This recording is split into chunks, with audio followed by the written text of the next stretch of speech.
Adelante, senadora. Presidente, antes de iniciar me gustaría pedirle a mis compañeras y compañeros senadores que recuerden que el Parlamento es el crisol de la representación plural para la deliberación, con ideas y sí, también con pasión, pero que debe ser una escuela de convivencia democrática y por ende de convivencia respetuosa.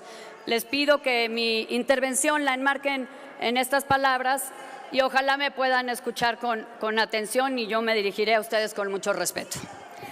Presidente, senadoras y senadores de la República, para mí hoy estamos de cara a la nación, pero también de cara a nuestras conciencias y de cara al futuro que le vamos a heredar a nuestros hijos. México es un país que puede presumir de haber llegado a citas puntuales con la historia antes que otros países latinoamericanos. Un presidente de origen indígena en pleno siglo XIX, una constitución con visión social, la primera en el mundo, un país que logró mantener el respeto entre lo civil y lo militar en un arreglo político de la era posrevolucionaria.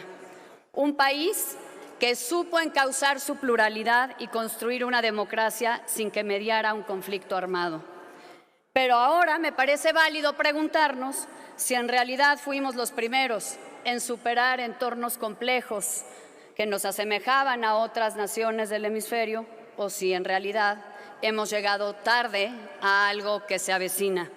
Porque, compañeras y compañeros, el debate que hemos dado desde 2018 en torno al tema de la inseguridad, de la violencia o de la impunidad, no es el verdadero debate que se está dando aquí hoy. Estamos hoy, estoy convencida de ello, en un momento de quiebre y de eso se trata este dictamen y de eso se trata este debate. O mantenemos la vocación civilista y democrática de nuestra República o simulamos que lo hacemos.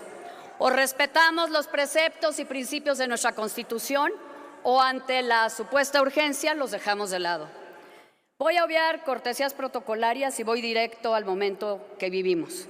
Recordemos que el poder es pasajero, que los sexenios van y vienen, los presidentes llegan y se van, pero el juicio de la historia es implacable para todos nosotros.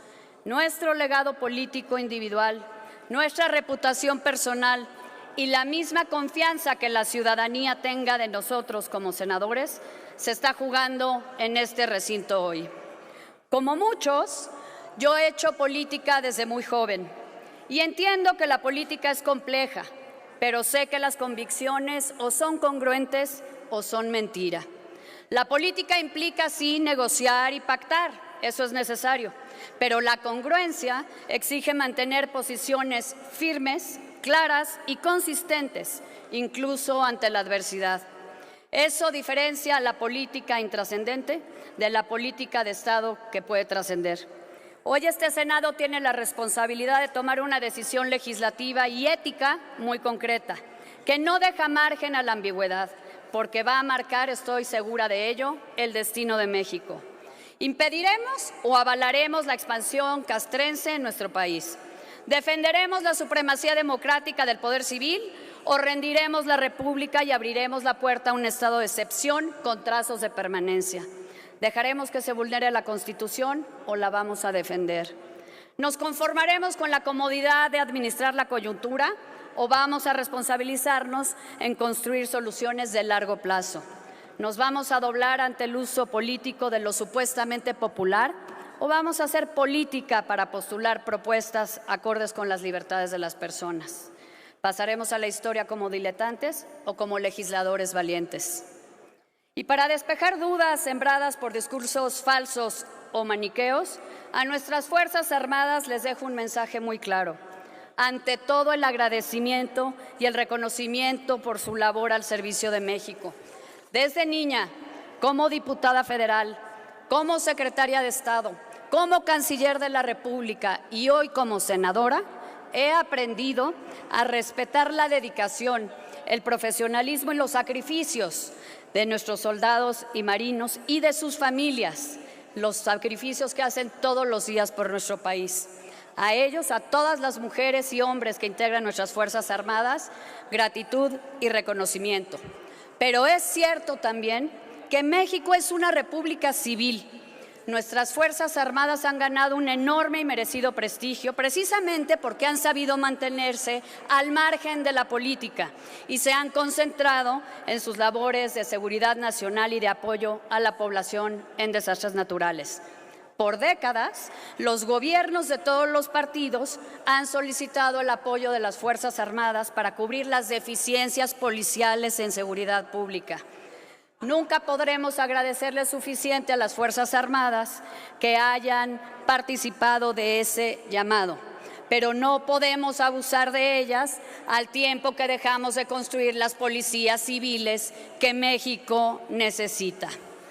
Las y los senadores tenemos el deber de entregar leyes y actos parlamentarios para que México pueda contar con buenas Fuerzas Armadas para las funciones constitucionales que tienen, pero también con policías civiles que puedan asumir a plenitud y a cabalidad sus responsabilidades.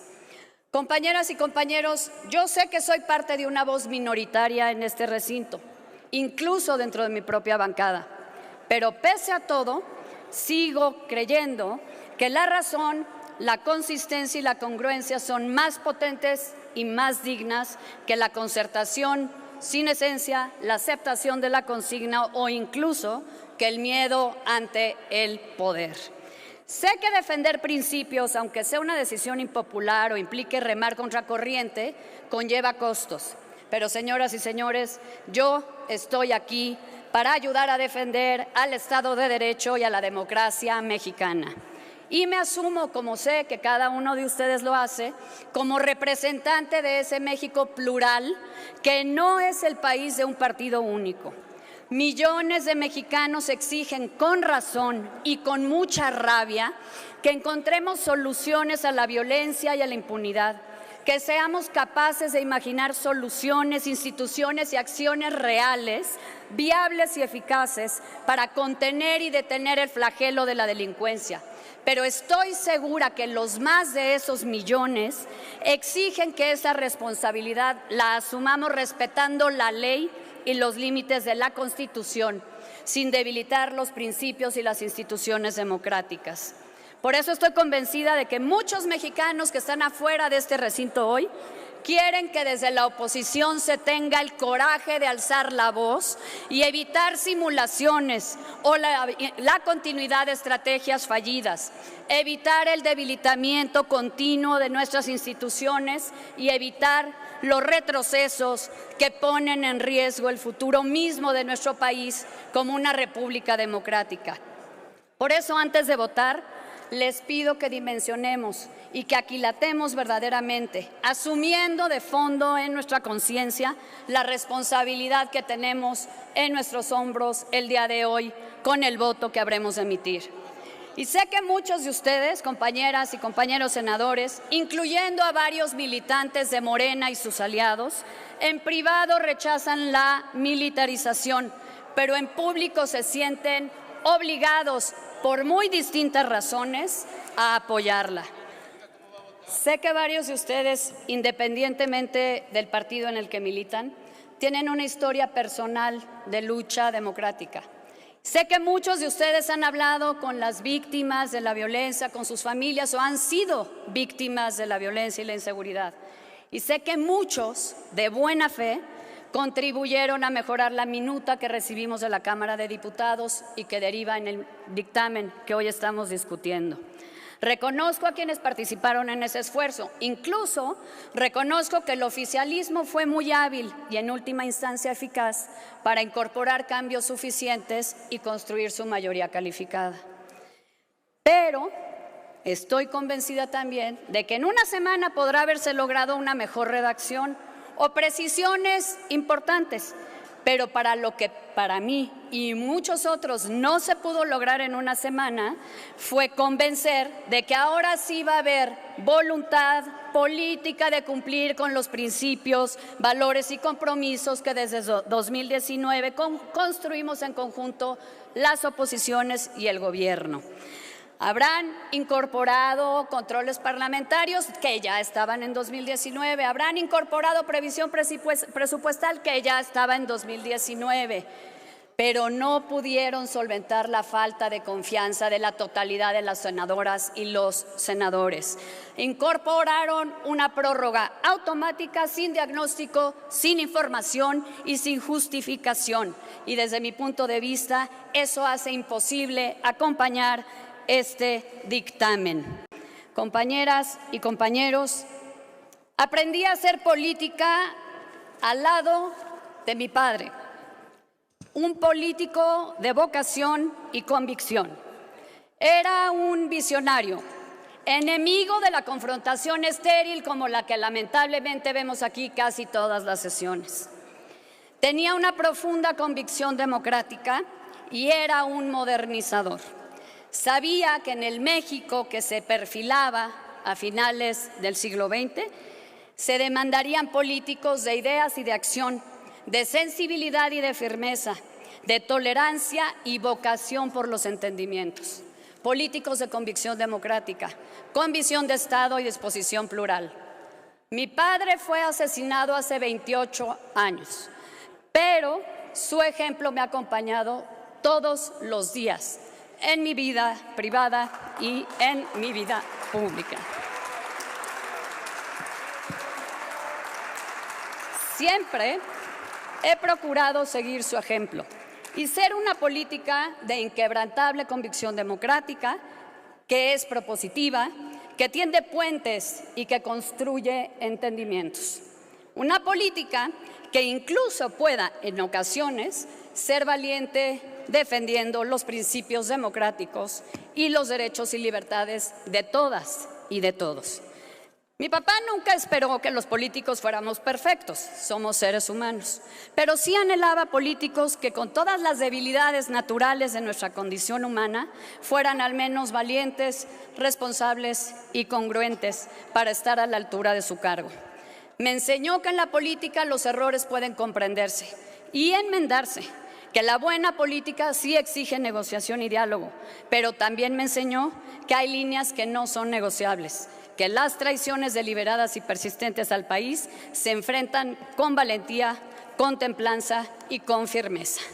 Voy a concluir, presidente. No es la primera vez en mi vida política y pública que me encuentro ante una encrucijada compleja, en donde debo optar entre mi congruencia y convicciones y la construcción de acompañamientos que hagan más digerible la decisión tomada.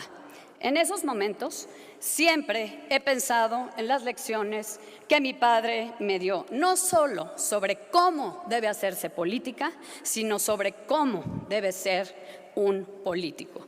Y siempre esa guía me ha permitido tomar decisiones que, aunque en ocasiones me han supuesto momentánea soledad respecto de quienes me sentía más cercanos, el saber que la consistencia y la congruencia me hacen una mejor política, más confiable y más digna de representar a los mexicanos, me ha dado fortaleza.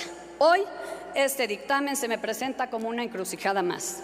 Y tal como hice cuando me encontré en la encrucijada más grande hasta entonces de mi vida pública, la de renunciar o no al altísimo cargo de ser canciller de la República y aceptar otra responsabilidad en el gobierno, pensé, como lo hago hoy, cuál sería la decisión que me permitiera honrar mejor a mi padre y, si se pudiera, verlo de frente a los ojos como veo a mis hijos todos los días, con la